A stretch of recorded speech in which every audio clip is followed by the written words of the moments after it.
ગાંધીધામ આબીપુર પંથકમાં ઉનાળાના પ્રારંભે જ પાણીની વિકટ સમસ્યા સર્જાતા રહીશો ત્રાહિમામ પોકારી ઉઠ્યા છે.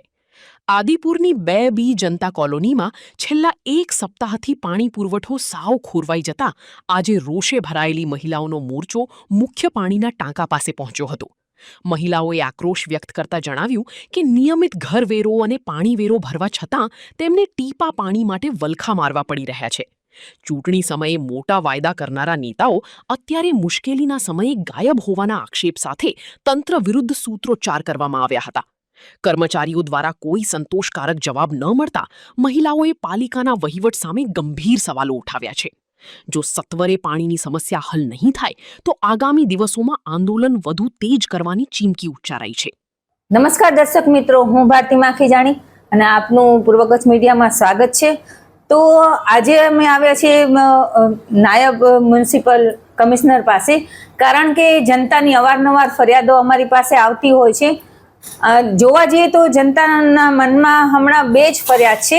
એક કે હમણાં લોકોના ઘરમાં પાણી નથી, કારણ કે પાણી પૂરતું આવતું નથી, અને બીજું કે અગર વરસાદ પડશે તો જનતાના ઘરમાં પાણી જ પાણી થઈ જશે, કારણ કે રોડ રસ્તાનું જે કામ છે હજુ સુધી અધૂરું છે. તો એના માટે થઈને આપણે આવ્યા છીએ આજે નાયબ કમિશનર પાસે કે એ જનતાના જે સવાલો છે એના જવાબ માટે શું કહેવા માંગે છે. બેનો, આપના માધ્યમથી એક સંદેશ આપું છું કે આપણે જાણીએ છીએ કે પીવાના પાણી માટે આપણા મહાનગરપાલિકા પાસે પોતાનો કોઈ સ્ત્રોત નથી. પાણી પુરવઠા બોર્ડ દ્વારા જે પાણી સપ્લાય કરવામાં આવે છે એ પાણી આપણે જનતાને વારા પરથી સપ્લાય આપીએ છીએ.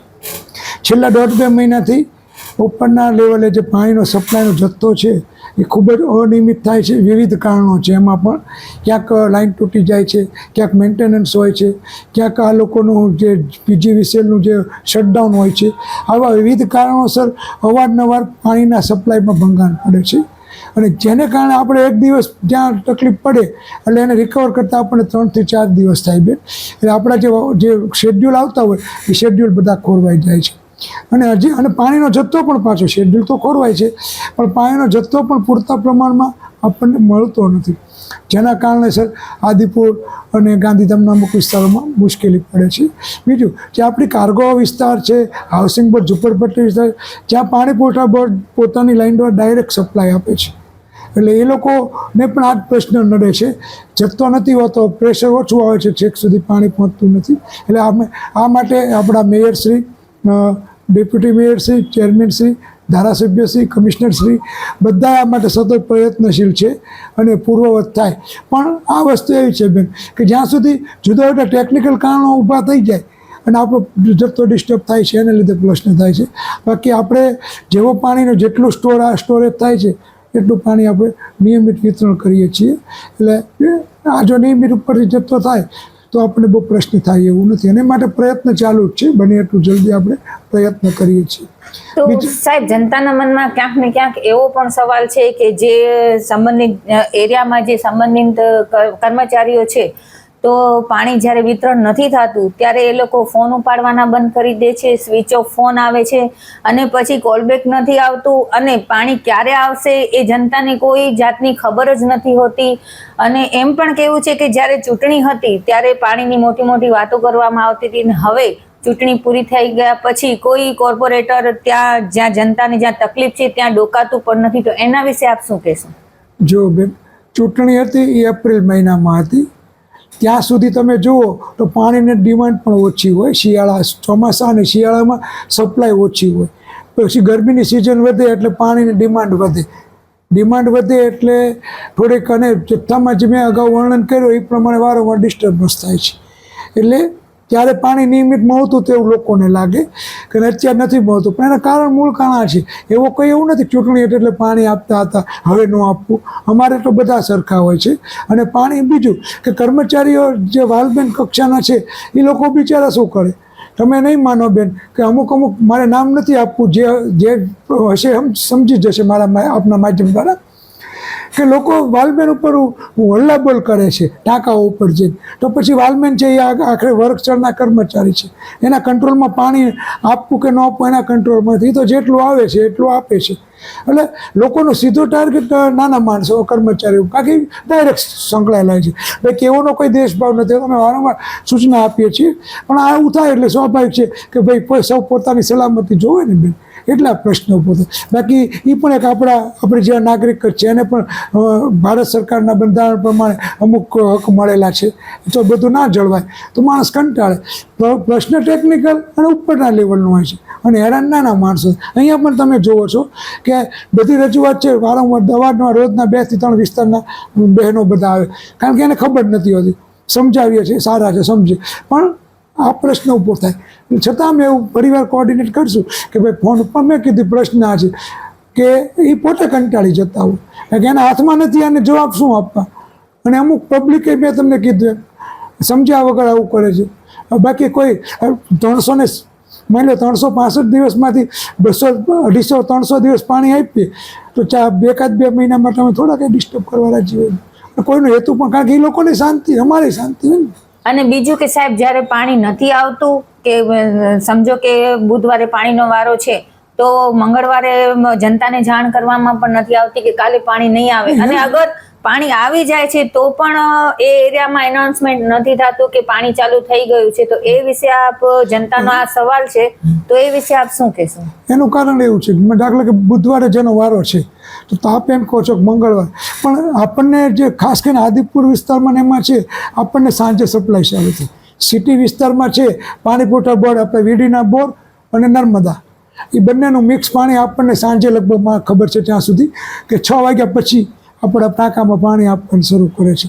હવે એ પાણી સપ્લાય થતા 11-12 કે જે આપણો શેડ્યુલ ટાઈમ હોય એ દરમિયાન પાણીનો જથ્થો જે આવવો જોઈએ એના મીટર અમે ઘણીવાર જોઈએ છીએ કે જે 600-700નો ફ્લો હોય તો આપણે પૂરતું પાણી મળે. હવે ફ્લો જો ઓછો આવે તો અમે ઘણીવાર કોન્ટેક્ટ કરીએ તો રાત્રે વધશે, અત્યારે કંઈ પ્રોબ્લેમ છે રાત્રે વધશે, એટલે શેડ્યુલ જળવાય નહીં.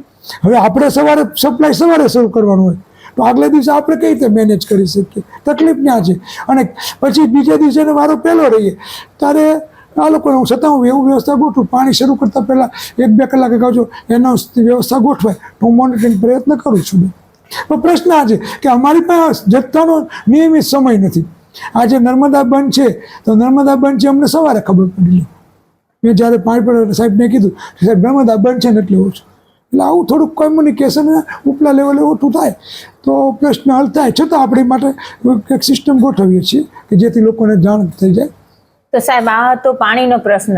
જે જનતાના મનમાં રોડનો પ્રશ્ન છે કે વરસાદ પહેલા રોડ બનશે કે નહીં, તો એ વિશે આપ ટૂંકમાં શું માહિતી આપશો? જો બેન, અગાઉ નગરપાલિકા હતી, આપ જાણો છો લિમિટેડ મર્યાદિત ગ્રાન્ટ આવતી અને મર્યાદિત કામો હતા, એટલે બધું કામ છે આપણે ઝડપી થતું હતું. હવે આપ જોવો છો કે અત્યારે આપણા જે રોડના કામોના પ્રોજેક્ટ કરોડોની સંખ્યામાં, કોઈ એક આપણે ઉદાહરણ લઈએ કે પોસ્ટો સર્કલવાળું, તેમાં આપણે હવે જો અત્યાર સુધી શું હતું એ માત્ર રોડ બનાવીને સંતોષ માનતા. હવે આપણે આયોજન એવું કરીએ છીએ કે બાજુમાં શક્ય હોય, જરૂર હોય ત્યાં સ્ટ્રોંગ વોટર ડ્રેન કરવાની, જો પૂરેપૂરી વિથ મળે તો ફૂટપાથ બનાવવાની, વચ્ચે ડિવાઈડર મળે તો ડિવાઈડર બનાવવાનું અને રોડનું કામ કરવાનું.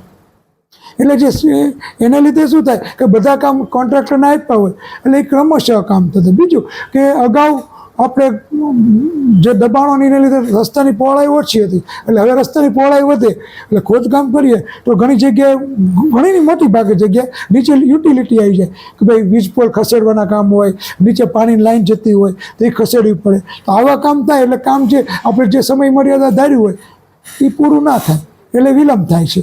કે અમારો બધાનો ટાર્ગેટ એવો હતો ચોમાસા પહેલાં કામ પૂર્ણ થાય, પણ આવા મુશ્કેલી. અને નીચે લાઈન વર્ષો જૂની હોય તો જ્યારે ખોદકામ ચાલુ કરે ત્યારે જ ખબર પડે કે વીજપોલવાળા વીજળીવાળા સહકાર પૂરો આપે છે, પણ એને શિફ્ટિંગ કરવા માટે સમય, એને શટડાઉન લેવું પડે, આવા બધા પ્રશ્નો છે. એટલે એ બધું થાય એમાં થોડો વિલંબ થયો છે. બીજું ચોમાસું આવી ગયું છે તો પ્રયત્ન એવો રહેશે કે બને એટલી મુશ્કેલી ઓછી પડે, પણ જ્યારે આટલા મોટા પાયે કામો ચાલતા હોય તો થોડીક આ વર્ષ પૂરતી લોકોને મુશ્કેલી પણ પડે, અમે પણ સમજી શકીએ છીએ, પણ પ્રયત્ન એવો રહેશે કે ઓછામાં ઓછી મુશ્કેલી પડે એ માટે પ્રયત્ન કરીશું. સર, અમારા માધ્યમથી જનતાના જે સવાલો હતા એના જવાબ આપવા બદલ આપનો આભાર. ના બેન, આ મારી ફરજ છે બેન.